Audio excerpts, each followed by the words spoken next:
Welcome to Going Deep. We've got Brandon Angelo, got Yes, Matt sir. Waldman right here, and we are going to have a good time tonight. We're going to talk about some technicians that we've watched in this draft thus far that have impressed us at whatever positions. We're going to talk a little bit about Bryce Young, following up on him. Is Sincere McCormick here to stay? And what are our thoughts on Chase Brown's future? So I think we got a pretty good lineup to begin with. Where do you want Yeah. to start?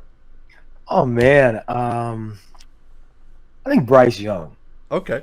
I think he's been a story this year. It's been kind of tumultuous, right? Coming off a rookie season that people thought was a little down. I think more so from the Panthers front office perspective, right? They did him no favors in his rookie season. And then his first couple games of this year, we saw the benching happen. Andy Dalton come in. Andy Dalton play really well. And then Andy Dalton got in a car accident. And then we saw Bryce Young inserted again. And we saw Alabama Bryce. Yeah. And that's been kind of the trend the last couple of weeks. I mean, he's taken That's Kansas four. City and Philadelphia, two really top five defenses in the NFL, deep into games. And with not a ton of help at receiver, tight end, in my opinion. I mean, your best receiver, it was Jalen Coker for a bit, and he went down with the quad. And then you have Adam Thielen coming back, who's in his mid-30s at this point, right?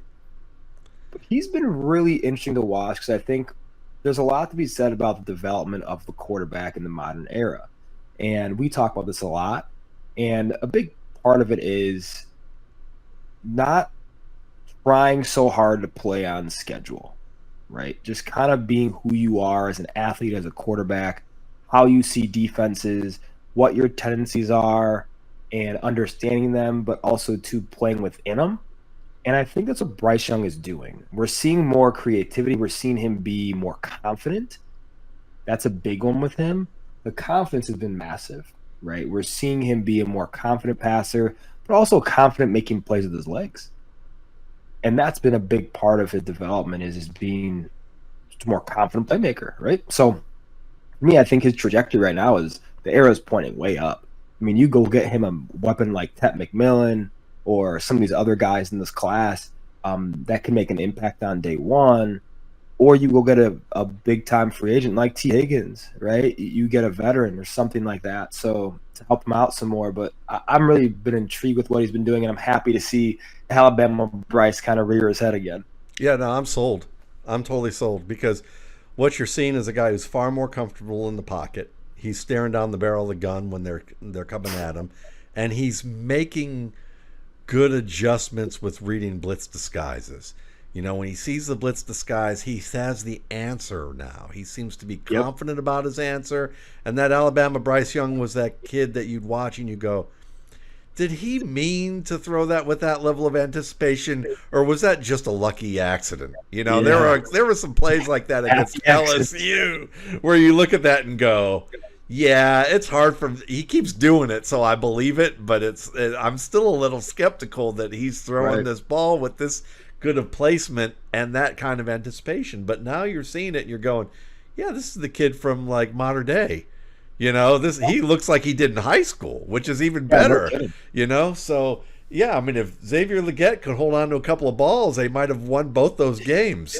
No, no kidding. You know, I mean, so yeah. so I mean, I think it was I think him. I would love to hear him discuss what he did in his downtime. Like if he could specifically say what did he did on the bench and what Dave Canales might have done to help him, or was it more of a it just kind of clicked in place for me that there are certain things I was getting in my own way, you know?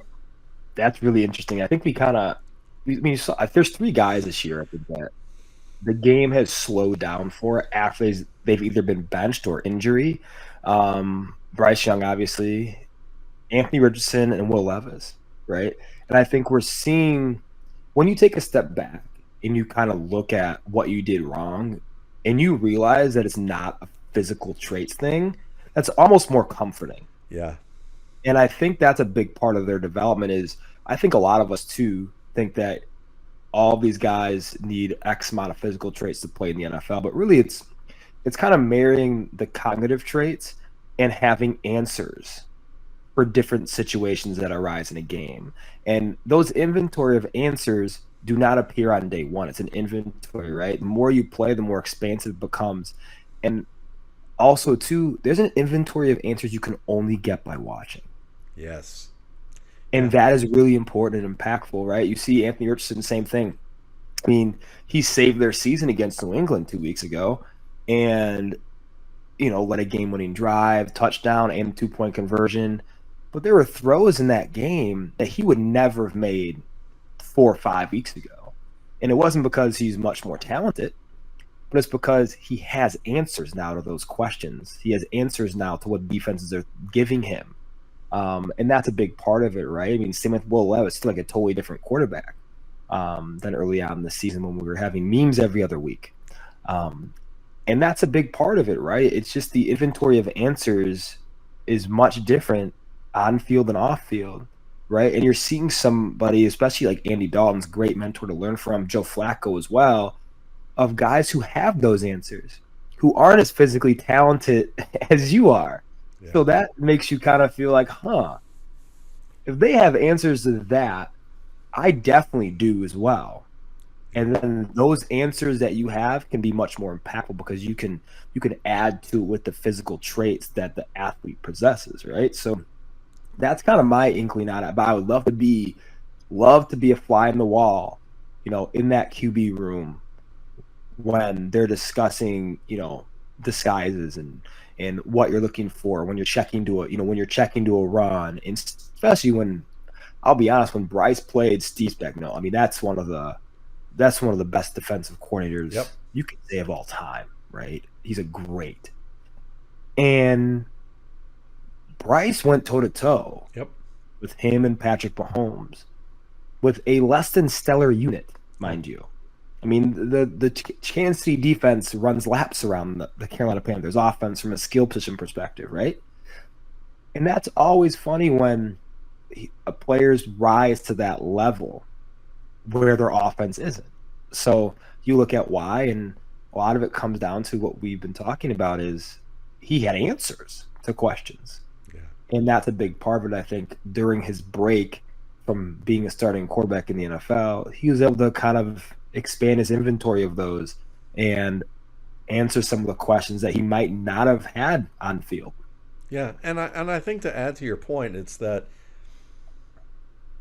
I think a lot of this really is when you sit, you realize you need to get out of your own way, and that it's a scenario of what am I overthinking when I'm involved in all this? Because you probably are at some point, as you mentioned or alluded to, oh, it's not just traits? Oh, you mean like I can hang in the game from a trait standpoint? And what these guys have been telling me, like from a cognitive, conceptual sort of strategic standpoint, that if I do this, my game will flow a little bit better. Maybe maybe it becomes a little bit easier. It may, it's kind of like being a kid and you're entering puberty and you ask your older brother or your dad or your older sister, how do I ask a girl out? It's kind of, it's like you watch people do it. You watch people do it who are older than you, and they look like they're reasonably smooth most of the time or some of the time, depending on who can, do that. And they're just themselves. And you look at it and go, well, that's a goofball. I know this guy. I've known this guy for all my life. He's an idiot. How the hell is he like dating this pretty woman? And it could be your older brother, and you're going, if they only knew like what a goofball this guy is at home. That's a great point. Because when you ask the question, and the guy goes, you just be yourself, and you just do this. You don't do this. Sometimes you stop talking because the more you talk as a man, maybe the less chance you're going to have of the more chance you're going to have of saying something stupid because you're nervous, and just kind of like say what you want and leave it be, and let them fill in the blanks, and sometimes I think that with players it's the same thing, that they're overthinking so many things that when they get a chance to when they get benched or they get some time to watch, they start to look at this and go, here's where I'm not complicating it enough. Here's where I'm overcomplicating it. And the benching gives you a chance to go, well, the thing I was most afraid of already happened. So take a deep breath, relax, let's figure out the problem. Because sometimes that's what happens. You think about like when you've never fixed something before and now you're in a panic. Maybe it's something stupid like a toilet, you know, and the toilet's overflowing and you've never had to like put the kit together and put the kit in the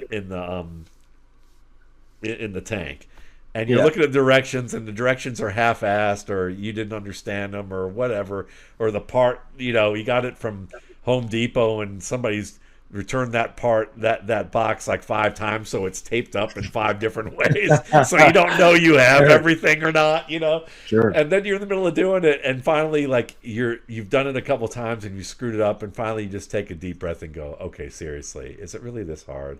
Am I overthinking it? Am I just in a hurry to get this done? Do I not want to be a failure with doing this because, you know, maybe you're 20 years old and you're thinking I've got to impress my friends who are my roommates or my family or my girlfriend that I'm living with or whatever, and you start putting all that pressure on yourself for things that are just silly. You're like, I'm still going to be me tomorrow whether I fuck this thing up or not. You know, I already did fuck it up, so whatever. And I think it removes some pressure.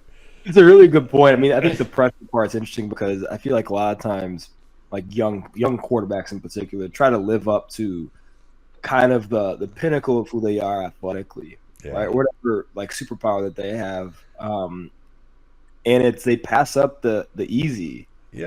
Like why are you like you're passing up the check down for the crosser that has a window the size of a keyhole?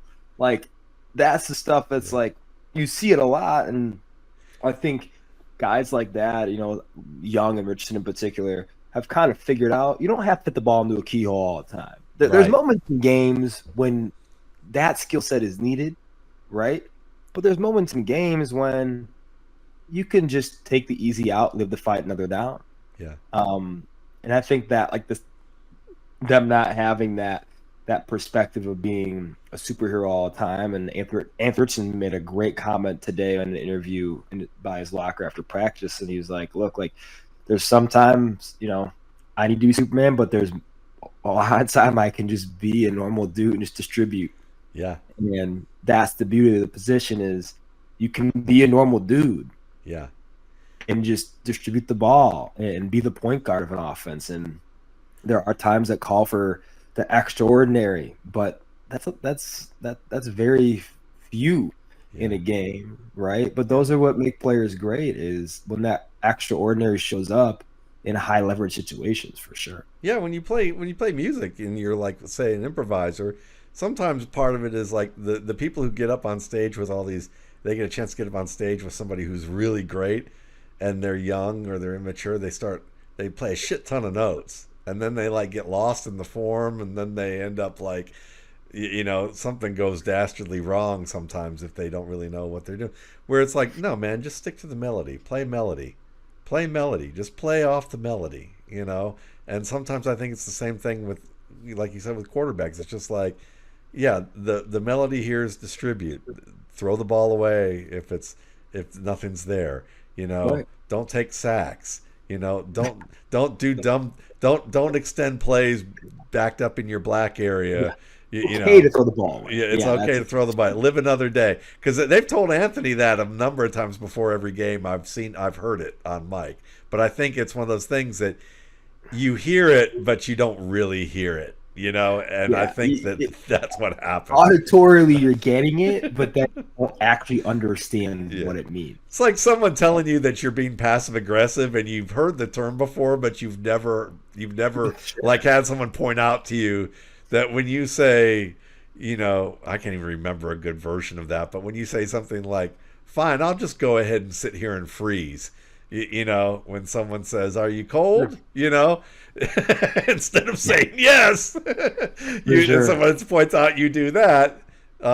then you're like, oh, that's what that means. Oh, okay. Oh, that's how I'm doing that. I can't see it myself, but it's that kind of thing. So yeah, I mean, it's fascinating to watch these guys from that angle. I mean, I think for fantasy people, you look at Bryce Young now, and I'm totally with you. I mean, it's like get him better receivers or the receivers he has. Let them give him another year to develop with them.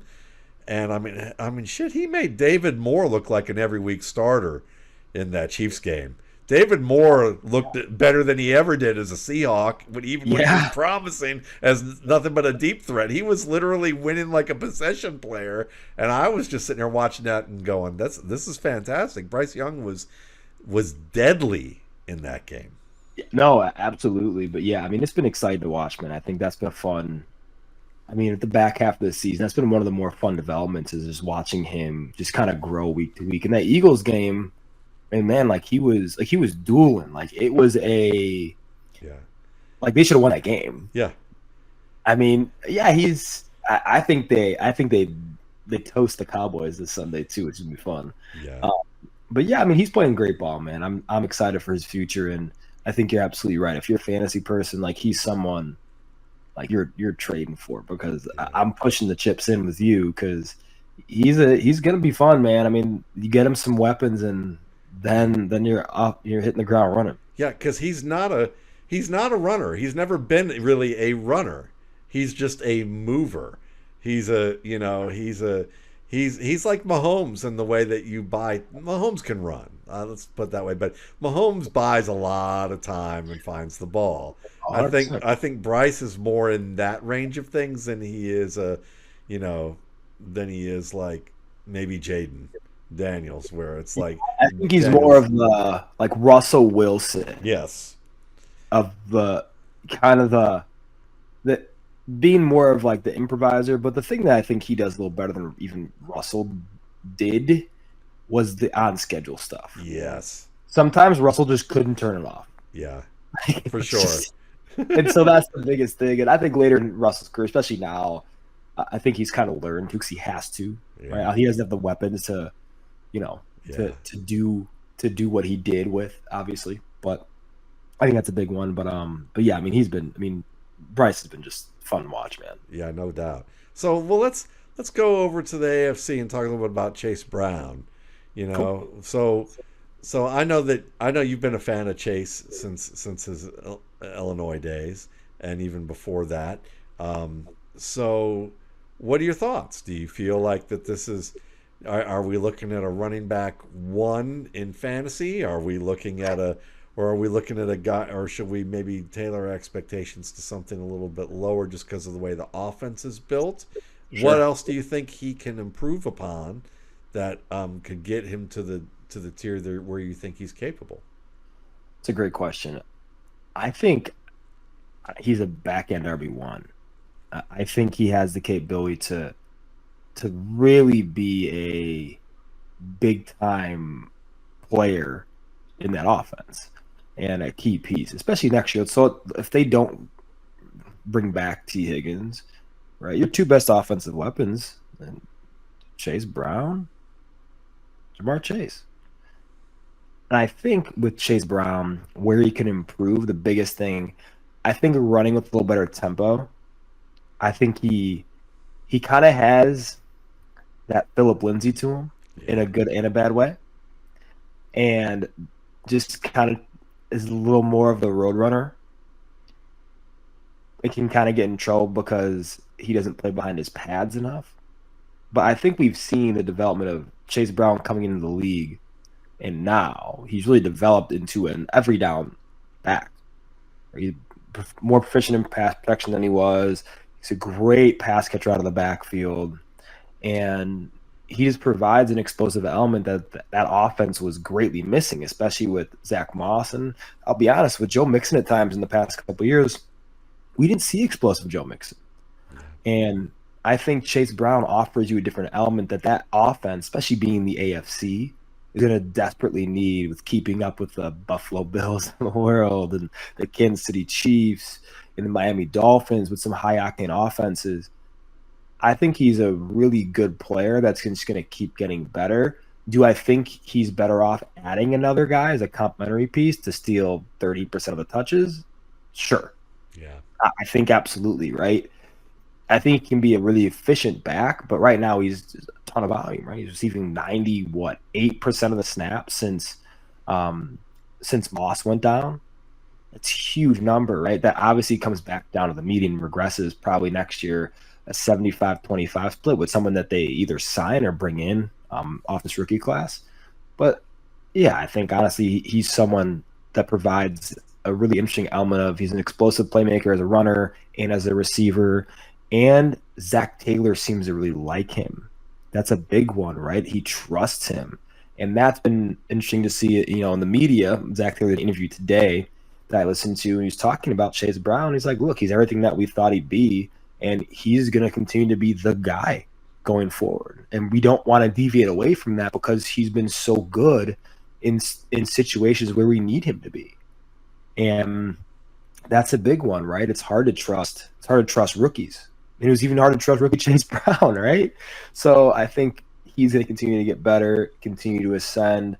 And yeah, Zach Taylor likes him, man. And as long as Zach Taylor's there and Joe Burrow's there and Jamar Chase and that offense are clicking, I think he's, back end RB1 for as long as he has that job. Would you say he's 80% Tony Pollard?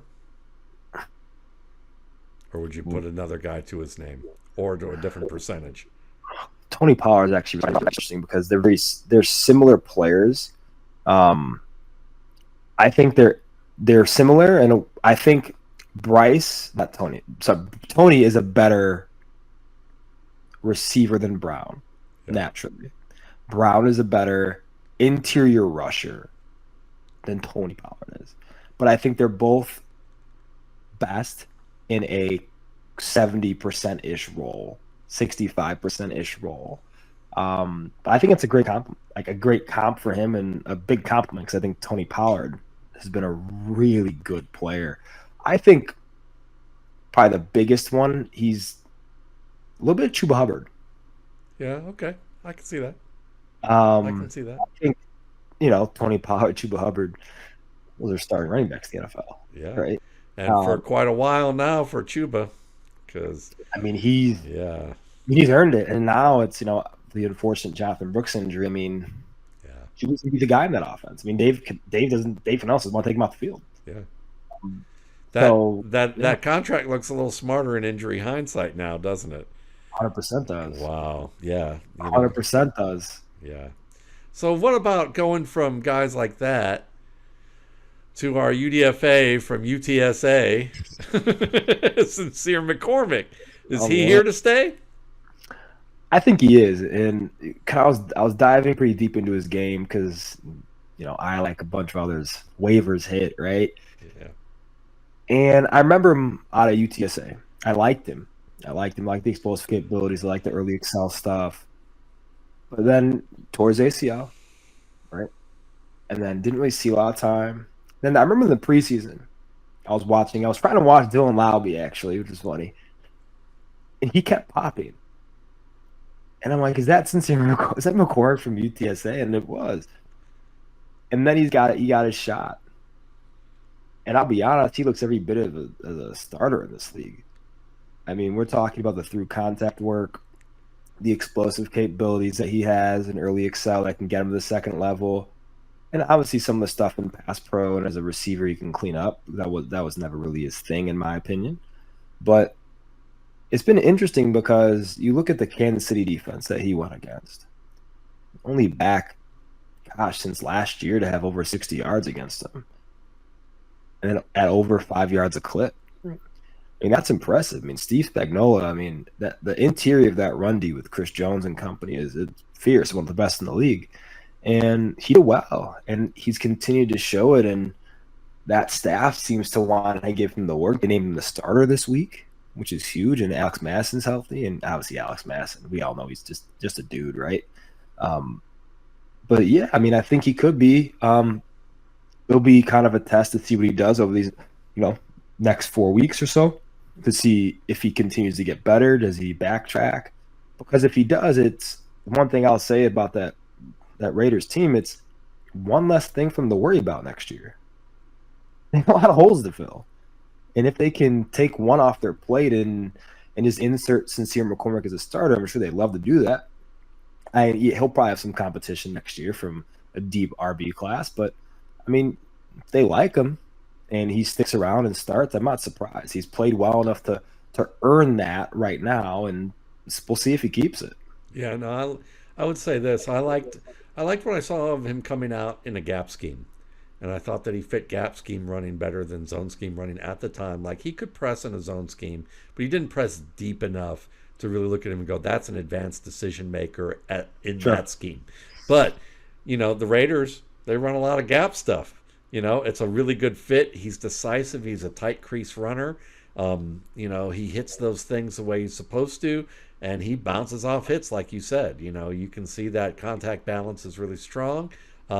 And the burst is there. I mean, if it's well blocked, he's going to get around the short corner, which is a good indication of burst in this league. He's able to do that.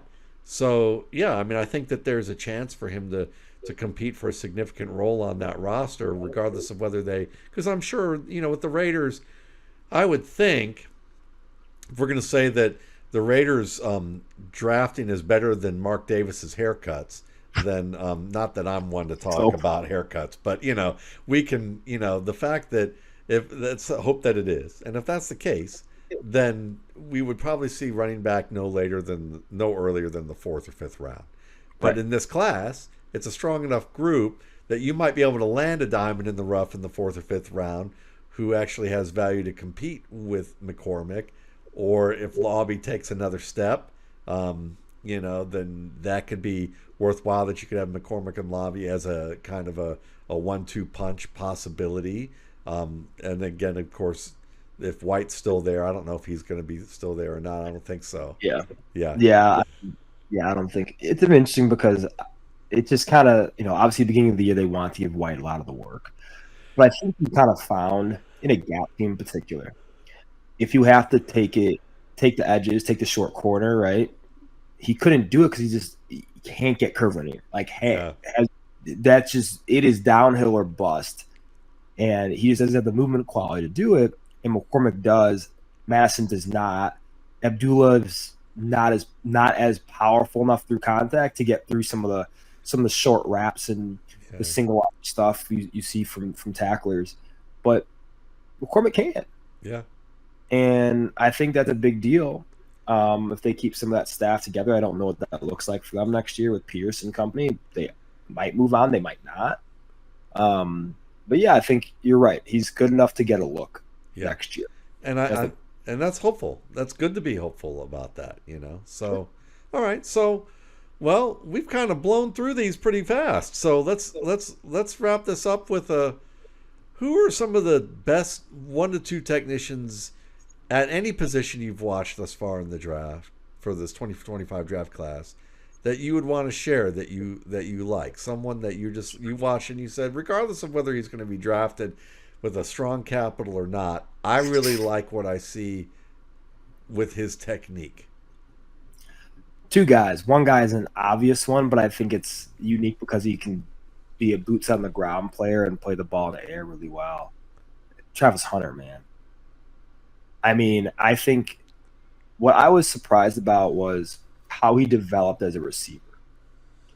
Because watching him last year, he was good, relied on the athletic qualities a lot, obviously. But now there's the technical side of it, the timing element, boots on the ground route running, as well as the in-air stuff, playing the defender. And that's the unique part about his game is he has obviously the chops on both sides of the ball, but he also has the knowledge and the inventory on both sides of the ball. So he can use them. He can use those in conjunction with both sides with his game, which is kind of unique and cool to see. But obviously the athleticism is otherworldly at times. But the technical proficiency in the air is really rare.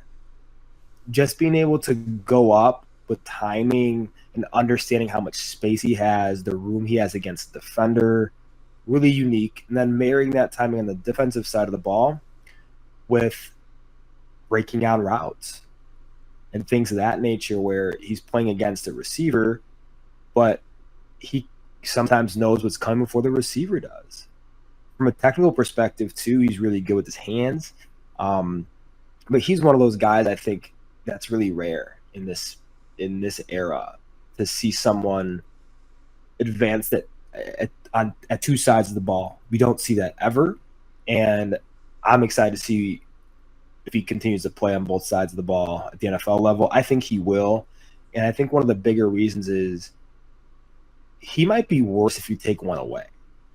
Reason being is if you are so used to, from a routine standpoint, playing on both sides of the ball, your body also from a physiologic standpoint is used to playing X amount of snaps. You prepare to play X amount of snaps, and you don't. That throws off everything from a routine perspective too. And I think that's why he's so good is he just can marry that game to game and just be dominant potentially and flip the game on its head at two different areas. That's an interesting perspective to talk about, habit and pattern and acclimation, because I've never really thought about it from that point of view as a two-way player. I thought of it more as, well, I never really thought of it as like, well, you take one of those things away and he'll have more time to concentrate on this thing. Yeah, it's interesting. Because I was thinking about it too, because someone asked me, like, hey, do you think he's going to play both ways? And in my mind, if I'm coaching him, absolutely, he's going to have in my opinion, there's no other way to do it, because you have a guy that is so acclimated to doing that, the high school level, the collegiate level, and he hasn't failed at it. It wasn't something where he had to try really hard to do. That is very natural to him. And taking that away might not be as beneficial as you think, or focusing on one position might not be as beneficial as you think, because he's so used to, from a motor standpoint too, of doing that. And I think you lose a rhythm to what you do as an athlete when you take that stuff away from somebody.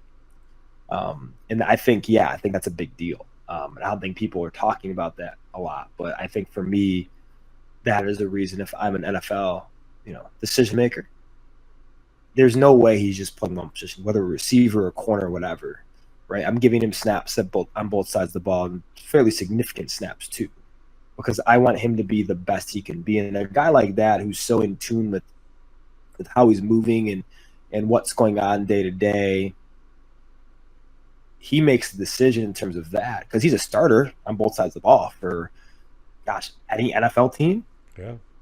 Starting caliber player. So if he feels like he can handle that and he can start, then he's doing it. So that's kind of my stance on Hunter and what he'll do and what I think he should do, I should say. And then, I guess my next guy, technician. It's technician in an interesting way, because this guy reminds me a lot of when I watched Dave Montgomery come out of Iowa State, and it was the cognitive skill set through contact, is being able to take different types of contact and marry that with efficient footwork, and not a burner, but Bo Scatabo, man. I mean, he has been a ton of fun to watch, just in the sense of, it's coming, but no one has seemed to be able to slow him down. And obviously Ashton Jonty should get all the props, man. He's a Heisman caliber running back. He's the Heisman winner. Yeah, we know he's really good. Bo Scatabo has been really good. I mean, 22 total touchdowns, 2,000 total yards, 6 yards a carry. And what he can do through contact is very David Montgomery-esque. I'll be interested to see where he goes in this draft. I mean, David Montgomery, ran 4.65, whatever it was. So, I mean, obviously those metrics from the acceleration stuff, the top end speed stuff, never great with Montgomery, but Montgomery's developed into a top 12 back in the NFL. Sure. Like, he's one of those guys that's an energy giver in offense. He's an identity piece to a city, which is really impactful. And I think that's what Bo Scatabo can become. I wonder where he gets drafted. Montgomery was a third rounder. But that's the piece I don't know yet in a deep RB class. But I've been really intrigued with his game, and it's kind of refreshing, because obviously we want to see speed. We want to see the dynamic accelerators, the guys who can house it from 80 But it's cool to see the guys who can, their 35-yard gains they break 4 tackles, shrug off a guy, and it's a chug for 35. But those are the guys that fit in NFL offenses because those guys have roles long term. There's not many of those guys. Those are dinosaurs nowadays. Those guys don't exist as much. But he's definitely someone that I think his technical proficiency through contact, how he plays with his pads, just really unique to see and kind of refreshing in that regard too. Nice. No, those are nice options. I'm gonna go with a guy that's probably a little deeper down people's boards, but he really stood out to me as a route runner, and he's been at 3 schools. And it's Dorian Singer. Watching, he's listed at 6 feet 177. I'd like to see whether or not he has the frame to maybe add another 10 pounds to his frame. If he can get to like within a hair's breadth of 190, that'll be interesting because he's very smooth. He's got a really nice library of release work, really seems to know how to use those releases well, has a good understanding of patience and sudden. You want to be patient and sudden with your moves. You want to have that patient approach and then that sudden move. Really changing the pace with how you execute the move artfully, and he does that. Sure. He tells an efficient story. He's good. He's pretty good against contact. His hands, he does a good job with his hands. He understands how to attack the ball, to jump up and through to attack targets, where he's jumping straight up and down. So in that sense, his build is probably a little bit more like Stephon Diggs when you think about size. But the player I keep thinking of when I watched him was Emmanuel Sanders. There's an Emmanuel Sanders-esque type of vibe to his game in the way that he moves, the way that he's artful, the versatility in which he has to offer as a route runner, and where he can make plays either over the middle or at the boundary. I didn't see a strong runner after the catch. That's the thing that I think will probably, that and his size will drop him down boards if he can't really show that, or if I don't see any of that when I watch the rest of his tape. But I've already studied 6 games of his, and pretty closely, and I didn't see a guy. He had a good feel for traffic. He had a good feel for working through contact, but he wasn't he's not a dynamic open field runner from what I've seen. Sure. The other guy, let's see. I would probably say, it's going to be, I would probably say Savion Williams of TCU is fascinating to me. Because 5'15", yeah. Yeah. He's, you hear TCU, you hear wide receiver, and people automatically do their logo scouting and think Quentin Johnston and his clap attacking and Jalen Reagor and being a fish out of water wherever he's kind of gone at this stage and not really have played. But when you look at Williams, with the routes that they ask him to run, he runs them well. So, I see the weight drop that you need to have. I see the patience but suddenness. I see the ability to stem in the directions that you need to stem and really manipulate a defender in the way that you should. So oftentimes I see evaluators talk about routes and go, well, he doesn't run a lot of routes. They don't ask him to do a lot at TCU. And I'd say, I understand that, but there's a lot of receivers out there, and I'm being a little hyperbolic when I say this. There's a lot of receivers out there who get a lot of high draft capital and they suck at running routes. It's just that they ran a lot of them. They ran a lot of different routes, but they sucked at pretty much all of them. I'd rather have a guy who shows all the craft you want to see that translates to every route, do really well with the routes that he has. That's a little bit more important to me. That's what's translatable or transferable to another route, is if you really understand the concept of how to run those 3 routes you run or 5 routes you run. If you don't understand the concepts and you can say, well, I run the entire route tree. Yeah, but you run it shitty.